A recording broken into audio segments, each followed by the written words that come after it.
Hello and welcome to American Focus, powered by the Center Square. I'm Dan McCaleb, executive editor of the Center Square Newswire service. Joining me today is Casey Harper, the Center Square's Washington, D.C. bureau chief. We are recording this on Friday, April 28th. Casey, among the big news this week is President Joe Biden announced he is going to run for a second term. Does that surprise you or anybody else? I don't think it doesn't surprise me. I think Biden is, incumbents almost always run. Of course, Biden's age brought into question whether he would or could run again. But I think he's maintained he's taken a lot of flack for his mental state. But I wouldn't say that his mental state now is much different from where it was in the campaign. I mean, he's had a steady amount of flubs and embarrassing moments and apparently being unable to, find his way off the stage. But it's not like things seem like they're getting a lot worse than they were in the campaign. And I guess if Americans were okay with where he was at the first time around, why not the second? Now, Trump was quick to launch a salvo, and that would be an interesting rematch from 2020. It raises questions about the Hunter Biden investigation that's kind of hanging over Biden's head. How is that going to play out? Raises questions. Are there any Democratic primary challengers going to rise up if that, scandal worsens? Right now, it looks like there's nobody who's going to try to throw in their hat in the ring against an incumbent, member of their own party, which is to be expected. But this is kind of setting the stage for 2024. And unless these scandals really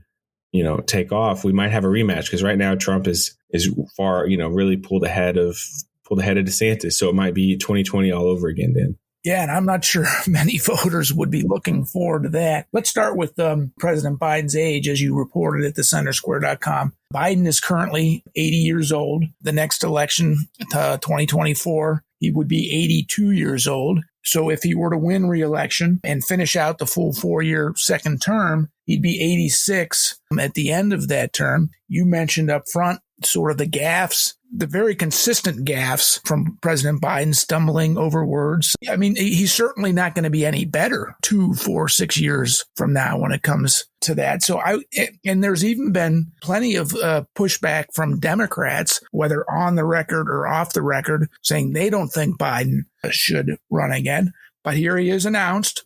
Candidates that we've talked about on America in Focus in the past, California Governor Gavin Newsom, Illinois Governor J.B. Pritzker, of course, Vice President Kamala Harris, who's his presumed running mate in 2 years. So they'd be out of the picture. How do you think Democrats are swallowing this? Yeah, I think you're right. There's probably some grumbling behind the scenes. Gavin Newsom has definitely shown some real ambition.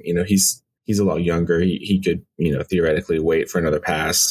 Vice President Kamala Harris is definitely young enough to wait, for another cycle. But there's also a sense in which you kind of have a moment in politics. And then if you miss that, it may never come around again, right? So you do want to seize your moment, but it's going to take a lot to mount a challenge to an incumbent president who can run for a second term. I mean, it's just going to take something like this Hunter Biden scandal getting to a monumental level, or Biden's health getting really decelerating. I mean, God forbid, we don't wish any ill on him. But if his health did begin to really decline, then you would have this moment where an ambitious Democrat like Newsom, I think you're right to bring him up. In my mind, he's top of the list. So even though he may be under the radar for a lot of people who, aren't following the news every day. But for example, Newsom has really attacked Florida Governor Ron DeSantis and tried to make himself a rival. I think he's trying to elevate his own status in his party by being seen as the counter to DeSantis, who is seen by many as kind of the future for Republicans. But if Biden gets weak enough because of his health or because of this scandal, then you could see a Democrat try to seize on that weakness and step in and say, for the good of the party, Biden needs to step down. I wish him well with all his health, but he needs to step down. And so we can have a new face on the party. You could see something like that happen. But right now, we're not there. I mean, you agree with that assessment, Dan? And I'm curious if you agree, because there might be some listeners who disagree with me, that his flubs and his mental state has remained consistently bad and not seen a big decline since he took office. Do you agree with that assessment? Absolutely. I mean, almost every time he makes a public appearance that's caught on camera, there's something that seems just a little bit off. President Trump, of course, who's, after his indictment and arraignment, he's taken off in the polls on the Republican side. Ron DeSantis, the Florida governor, seemed to be his biggest rival, but Trump's opened. Now we're still, still 14 months away from the Republican convention in Milwaukee. So there's plenty of time to go before there's a sure thing Republican nominee. But Trump is seems to be way ahead in the polls. Of course, he went on the attack against Biden as soon as Biden announced, blamed him for, sky high inflation, Americans' real wages because of inflation declining every month since he's taken office. He even went so far as to say he was taking a nickname away from Hillary Clinton, Crooked Hillary, and now placing it on Joe Biden, Crooked Joe, in part because of the scandal relating to the Biden family business and the Hunter Biden and whatnot. There was also pretty big news this week regarding Hunter Biden. Just tell us briefly about what's going on there.